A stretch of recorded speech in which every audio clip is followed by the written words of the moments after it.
And now, the Molle Mystery Theater, presented by Molle. Molle, the heavier brushless shaving cream for tough whiskers or a tender skin.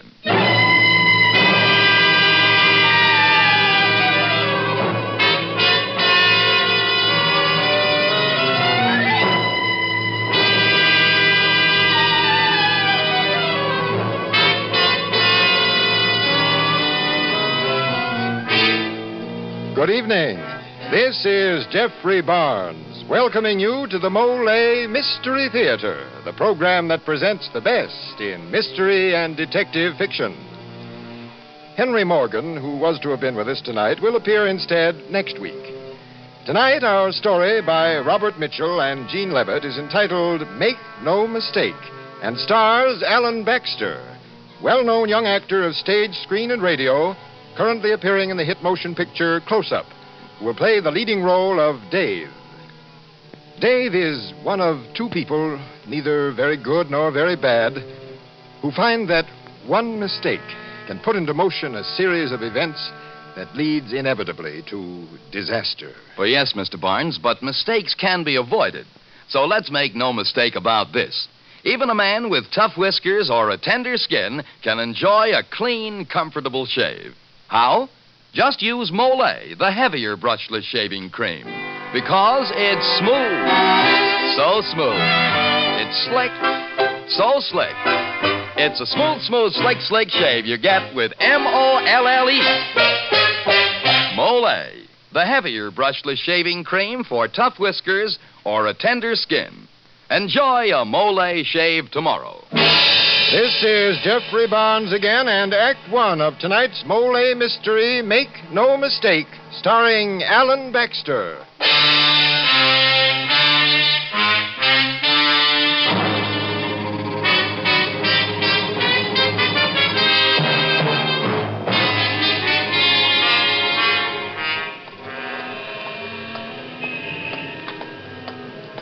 I had to hang on to myself a little longer because I had one more thing to do.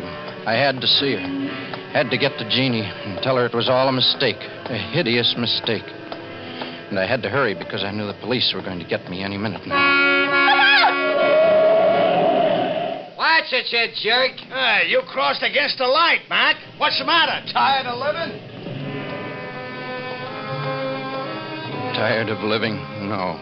When you're 28 and in love, you're not tired of living. If you're going to die, it's for another reason, believe me. That's why I had to see Jeannie. Somehow I had to explain about the mistake. And that's what was driving me out of my mind. Even now, I couldn't look back and say just exactly where the mistake had been made. I couldn't tell. Even now, with death on my hands. Maybe this was a mistake, too. This coming to see Jeannie, but I had to. I had to tell her. After that, whatever happened didn't matter. I went up the steps and opened the door. It rang an automatic chime someplace inside, so I closed the door and waited.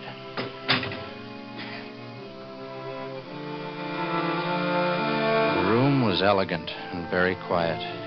In my mind, I'd always imagined Jeannie surrounded by beautiful stuff like this. I wanted to clear my throat, but in this place, it didn't seem quite right. Then Mr. Mundy came out. May I help you, sir? I'd like to see Jeannie, Mrs. Jean Kimball. Oh, yes. And your name, sir? I'm her husband, Dave Kimball. You're... Oh, I see. Step this way. As I followed Mr. Mundy down the soundless corridor, I tried hard to think, to frame the words, because this is the last time I would ever see Jeannie. It was my last chance to explain, and it had to make sense. Maybe it happened that night a month ago. Maybe that's when the mistake was made. It was raining then, too, and business in the lunchroom was slow. I was cleaning up the counter when I looked back toward the kitchen and saw Jeannie standing in the doorway. Dave, I guess this is it. Hey, we can't close up yet. What's with the hat and coat? Quitting a little early, aren't you? Judging by most marriages, I guess I am. What was that? I didn't get that. I'm leaving you, Dave. I'm going right now. I got a ticket to San Francisco, and my train leaves in 40 minutes. It's got to be this way, Dave. Sharp and clean. Believe me, it's best. So it's bye-bye, Dave. No. No, Jeannie. Wait a minute. You can't. Please, you can't Dave. go. Don't try to hold me. But, Jeannie, why? You gotta tell me why. You can't just leave like this all of a sudden for no reason. Give me a chance, Jeannie. I have, Dave. I've given you a whole year of chances. You said if we got married, I'd learn to love you. You insisted on it. It was all your idea, not mine. And, well, it just hasn't worked out, that's all. But it will, Jeannie. I know it will. Oh, baby, don't leave. Please, I love you, Jeannie. I'll do anything you say, Jeannie. Oh, stop it. Don't crawl, Dave. Good grief, it isn't the end of the world. It happens every day. We tried it and it didn't work, so I'm getting out. No hard feelings, Dave, and no regrets, huh? Just goodbye and good luck, okay? Will you write to me? I don't think so. But how are you going to live? What about money? I'll get by. Make no mistake about that, Dave. Besides, it's not your worry anymore. It'll always be my worry, Jean, always. Don't ever forget that. If you're ever in trouble, if you ever need me, just remember... Jean! Jeannie!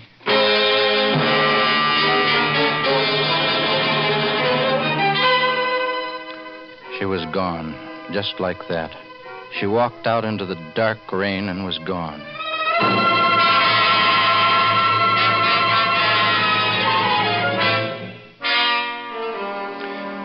I didn't think I could live without Jeannie. I loved her so much. But I lived. The days went by and the nights. Business picked up in the lunchroom, and I hired a fellow to help out, and things went along. They went along for almost a month, and then maybe that's when it happened, the mistake, because then she came back. I just happened to glance up one night, and there she was, sitting there watching me. Hello, Dave. Jeannie. Jeannie. Gee, what a surprise. Why, I never expected... Oh, Jeannie. Hey, look, let's get out of here. Go someplace where we can talk. All right, Dave. Hey, Tommy, take over for me, will you? Okay, Dave. Come on, Jean. Well, you look just the same, Jean. You haven't changed. Haven't I, Dave? No, you look wonderful. I guess San Francisco agrees with you. How is it, Jean? Are you happy? Oh, you know how San Francisco is. Hills and water and big bridges. But how have you been, Dave? And how's business? Okay. I got a new helper, I suppose you noticed. And business has been a little better. Oh, that's fine. I'm glad. Jeannie, I've missed you. Missed you terribly. Every minute of every day. Sorry, I forgot you have an aversion to crawling things. Oh, Dave, don't. That hurts. You see, I've come back. Jean. To stay if you want me.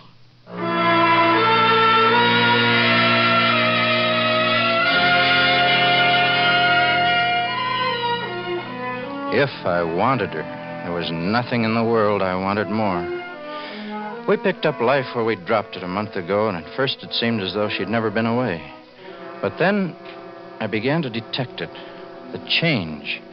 Jeannie was afraid. She was on guard, waiting for something to happen.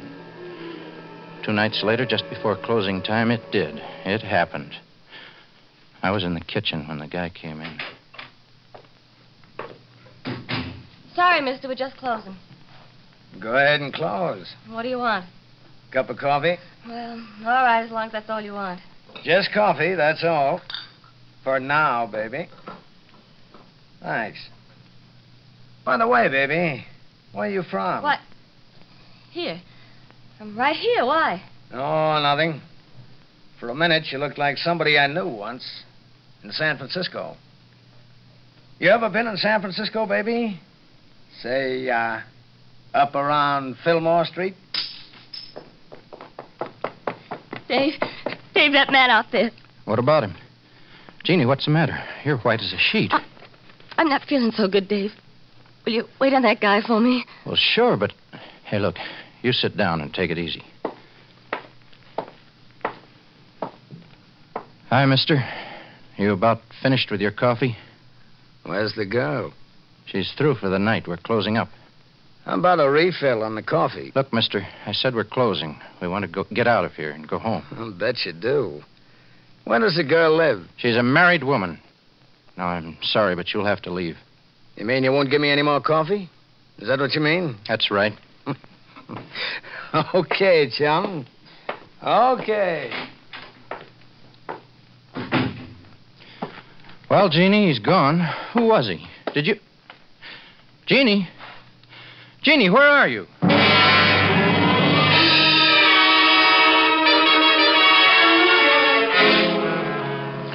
I don't even remember if I turned out the lights. I just locked the door and went home as fast as I could, and Jeannie was there in the apartment throwing things into a suitcase. She stopped when I walked in and just stood there staring at me with a look in her eyes I'd never seen before, as though she expected me to step up and hit her right in the face. Dave? What are you doing, Jean? Why are you packing? Why did you run out tonight? Dave, I've got to get out of here. I've got to leave town. Now, wait a minute. This is getting to be a habit with you. Oh, no, you don't understand. Who was that big guy who came in? Did you know him? No, I never saw him before in my life. Don't lie, Jeannie. I swear it. I swear I don't know who he is. And why did you run from him? What happened in San Francisco, Jean? Nothing. Why is Fillmore Street so important to you? It isn't. Why are you afraid? I'm not afraid. And nothing happened in San Francisco. Nothing, do you hear? That guy who came in tonight was only another dirty masher, and I felt so rotten I just couldn't take it anymore. Now leave me alone, will you? Oh, Dave, I'm sorry. Okay, Janie. Okay. I guess we're both on edge, that's all. You're not going anywhere tonight. I'll put this stuff back in the closet where it belongs, and then you're going to bed and get a good night's rest. And maybe you'll feel better in the morning. Maybe everything will look different when the sun comes up.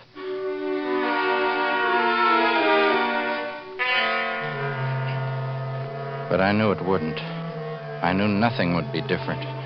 Because when I went over to the window to pull down the blind, I saw the same big guy standing under a lamppost across the street, watching our apartment.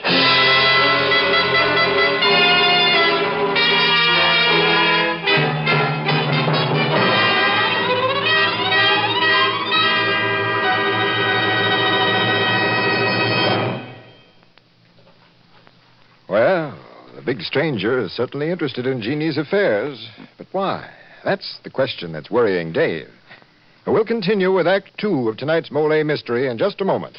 Meanwhile, here's Dan Seymour with a question that worries a lot of men. Let me ask you this, men. When you run your razor over your face, does it pull? Does it snag? Does it scrape? Does it tear? Well, mister, chances are you have tough whiskers or a tender skin. So shave with Molle, the heavier brushless shaving cream. Then you'll say it's smooth. So smooth. It's slick. So slick. It's a smooth, slick shave you get with M-O-L-L-E. Molle. That's right. Rich, creamy Molle is made to order for men who have tough whiskers or a tender skin. Because it is heavier, Molle not only softens your whiskers, it sets them up right, ready for your razor to take them off easily and painlessly. So enjoy a Molle shave tomorrow. And now this is Geoffrey Barnes again, returning you to the Mystery Theater and Act 2 of Make No Mistake, starring Alan Baxter.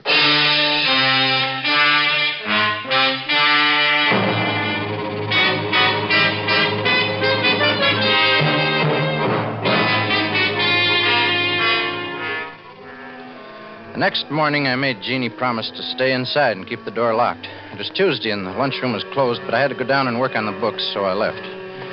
I'd gone about 3 blocks when I first noticed him. That same big guy. I don't know where he picked me up, but he was there following me. I decided to play a hunch when I saw the police station. I thought I could bluff him. He was only a few steps behind me as I crossed the street. I ran up the station steps and in the door, but he wasn't bluffed 1 inch. And we walked side by side right up to the sergeant's desk. Morning, gentlemen. What can I do for you? Well, I was... Well, what is it? What's on your mind? Look, can you tell me where I go to get a building permit? Sure, City Hall at 4th and Main. You know where that is? Yeah, thanks. You, sir? Nothing, Sergeant. I'm just here with my friend, Dave. So, you're gonna do a little building, are you, Dave? What do you want? I just want to be sure I got the right party. What do you want? Was Gene up in San Francisco last week? Hey, who are you? What are you after? My name's Ragnar, Dave. Bert Ragnar. I was in San Francisco last week, and I found this. Why, that's... Yeah, a little anklet. Slave bracelet, they call it, don't they? I found it in a hotel on Fillmore Street, and I just wanted to see it returned to its proper owner. It's inscribed. Says, to Jeannie with all my love, Dave. Give me that. Wait just a minute. Can you positively identify it? Well, the clasp was broken once. It's been soldered. Here you are, Dave. You'll see that Jeannie gets it, won't you? I'll be seeing you, Dave.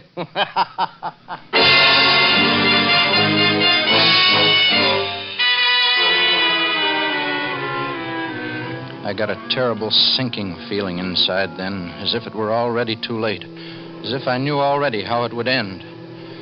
I started to run after Ragnar, to beat some answers out of him, but he was gone. I turned around and went back to the apartment instead.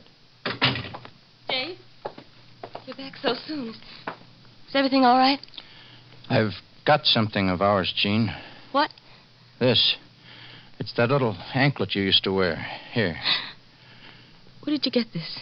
That guy gave it to me, the big guy. The one who came in last night? That's right. His name is Ragnar. He says he found it last week in San Francisco. What did you tell him? What did you say to him, Dave? I identified it, and he returned it to me. You identified it for him? Oh, you fool, you blind, stupid fool, Dave. Why did you claim it? Because it's the one I gave you. Why shouldn't I identify you it? idiot. Tell me what you've done that makes me such a fool for claiming my own property. No. Now tell me what happened in San Francisco. can't. Jean, tell me. I killed a man. Oh, Jeannie. Last week in a hotel on Fillmore Street. He was rotten. He deserved it. He was mean and vicious, and he wouldn't leave me alone. And he was crazy jealous. Jealous?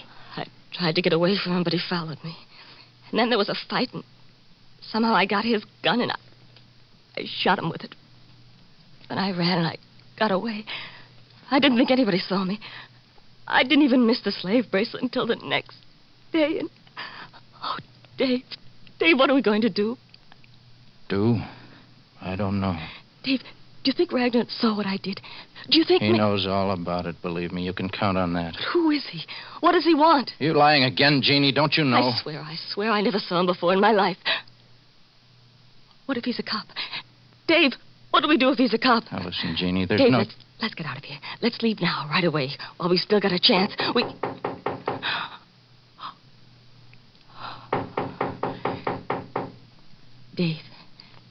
Dave, don't answer it. Dave, please. We have to, Jeannie. Well? Why, Mr. Kimball, is something wrong? Oh, it's you, Mr. Meade. You opened that door like you expected the devil himself to be standing here. And, you know, usually it's the tenants that don't pay their rent that look at me like that. Oh, how do you do, Mrs. Kimball? Sure is nice to have you back. Did you enjoy your trip? Excuse me, folks. It's about the garbage chute. The man's complaining the tin cans are getting into garbage again. Yeah, we'll watch it, Mr. Meade. We'll be careful. Thank you. Well, I'm sure it's not you anyway, but, well, goodbye, Mr. King. I thought it was him. I thought it was Ragnar. Oh, Dave, what if he's with the police? Stop crying, Jean. That won't help. Do you think he is, Dave? Do you think he's a cop? I don't know. Doesn't act like one exactly, but he's sure not afraid of him. Listen, Jeannie, if it was self-defense, maybe we ought to...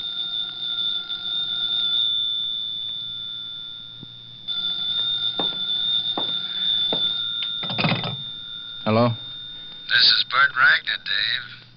I suppose you've been talking things over with Jean. Well, now I guess it's about time for us all to get together and decide what's to be done. Listen, Ragnar. Now, you listen, Dave. You listen. I got a room at the Claremont Arms Hotel. You know where that is? It's a walk-up about 5 blocks from your place.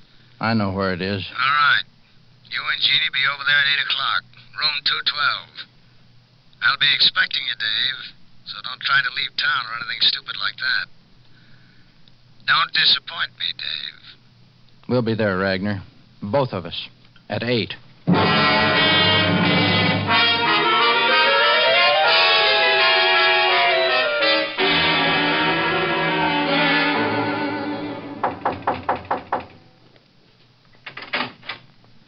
You're right on time. Come in. Want to sit down? No, thanks. We're all right. Okay, I'll be brief. I'm a private detective, and not a very prosperous one, but I got a break last week. I was in the next room in that hotel on Fillmore, and I heard the whole business through my open window. Are you going to go to the police? That depends entirely on you. You see, I make my living on other people's trouble.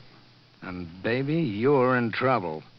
If the San Francisco cops ever get a line on you, you haven't got a chance. What do you want us to do? Get to the point, Ragnar. You keep your shirt on. I'll get there. Right now, the police are stuck. They don't even have a lead. If I should come in with the killer, it'd put me right up there in the big time. So if I don't turn you in, it's got to be made worth my while. Why, you dirty rat. Dave! Don't crowd me, fella. I warn you. My price is $10,000. 10,000? That's it. So think it over. Only don't think too long, because you've only got until midnight. Now get out.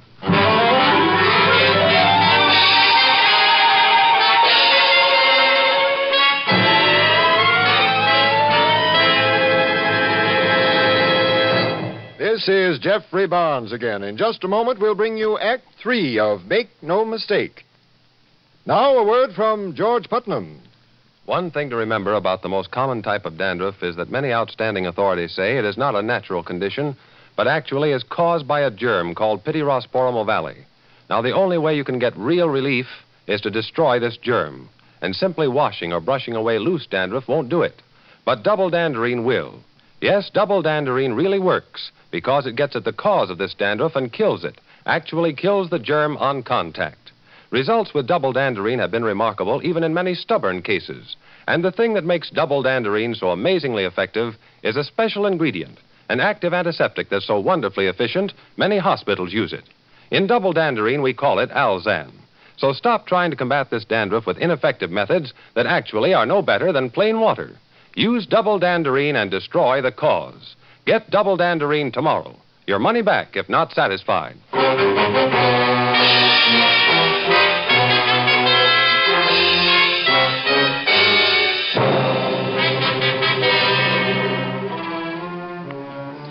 Jeannie and I walked out of Ragnar's room and all the 5 blocks back to our apartment without speaking a word to each other. I glanced at her face once as we passed a streetlight. She looked sick. The fear in her eyes was ugly. That must have shocked me hard because I began really to think then, clearly, for the first time since Jeannie'd come back. And when we got home and the door was closed, I knew what I was going to do. We can raise the money, can't we, Dave? $10,000 isn't so much, is it? We can get it someplace, can't we, Dave? No, Jeannie, there's no way on earth for me to get that much money. But we've got to. We can't. If I went into hock for everything I have, I couldn't touch $10,000. And even if I could, do you think that'd be the end of it? Why, he'd never quit. But he's going to turn me into the police if we don't pay him the money. You aren't going to let him turn me into the police, are you, Dave? Oh, you can't. I love you, and they'll take me away from you. You really love me, Jeannie. Oh, yes, yes. I've always loved you, Dave. I was wrong before, honest. Oh, Dave, don't let him turn me in. I won't, Jeannie. Don't worry anymore. Ragnar won't turn you in. Then you're going to pay him off, Dave? No, I'm not going to pay him. Not in money, anyway. But Jeannie, listen. Listen closely. I'm going out now to see Ragnar. You stay in the apartment, do you hear? And when I come back, if anybody should ask you to swear I was here with you all the time, that I never left. Do you understand? Oh, Dave. I'm going now. And don't forget what I said. I'll get it, Dave. Hello? Ragnar? Oh, Dave, it's Ragnar. Lie to him. Stall him. Tell him I'm out getting the money, and I'll be in his room in half an hour. Hello? Dave is out getting the money now, and he'll be up at your room in a half an hour. Yes, that's right.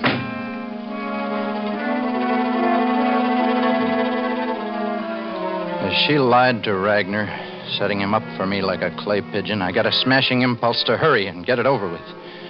And maybe that was the mistake, because I moved too fast. I went to the lunchroom and in the dark got the pistol I kept under the counter. That took 20 minutes. It only took me 10 more to get to him. Nobody saw me go into his hotel, and nobody saw me walk down the hall to his room. And then, there it was, his door. I was scared of Ragnar. That's why I had the gun out before I knocked. I already had the gun pointed as I heard the footsteps inside. That's why I was already squeezing the trigger as the door swung back.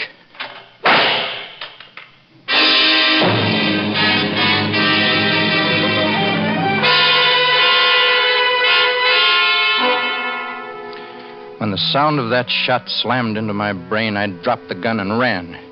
Because I knew that that murder, too, was a mistake. A monstrous mistake.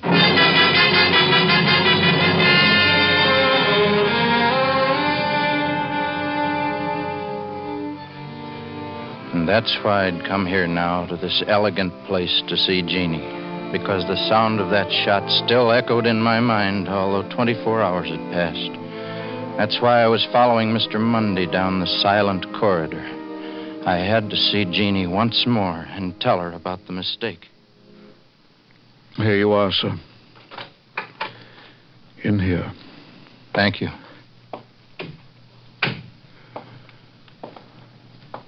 Hello, Jeannie. Well, Jeannie, the police have already caught Ragnar. He's told them the whole story by now. They'll get me when I leave here. It was a mistake, Jeannie, a bad mistake. You see, I forgot that blackmailers always protect themselves. And that's what you found out. That's why Ragnar called our apartment just as I was leaving, to tell us he had written a letter about the whole thing to be forwarded to the police in case anything happened to him. That's why you tried to stop me from killing him. Why you went to Ragnar's room and waited for me. That's why you opened the door. But I'm not sorry it turned out this way, Jeannie. This way, I did it by mistake. Someday, I would have done it anyhow. Deliberately. You see, Jeannie, the biggest mistake of all was my falling in love with you in the first place. Well, that's what I had to tell you. So, goodbye, Jeannie.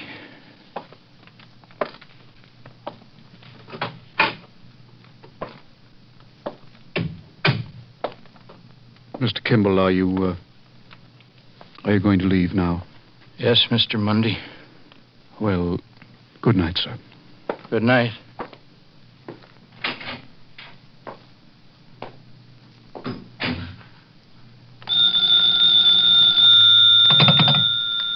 Hello? The Hillcrest Mortuary. Mr. Mundy speaking.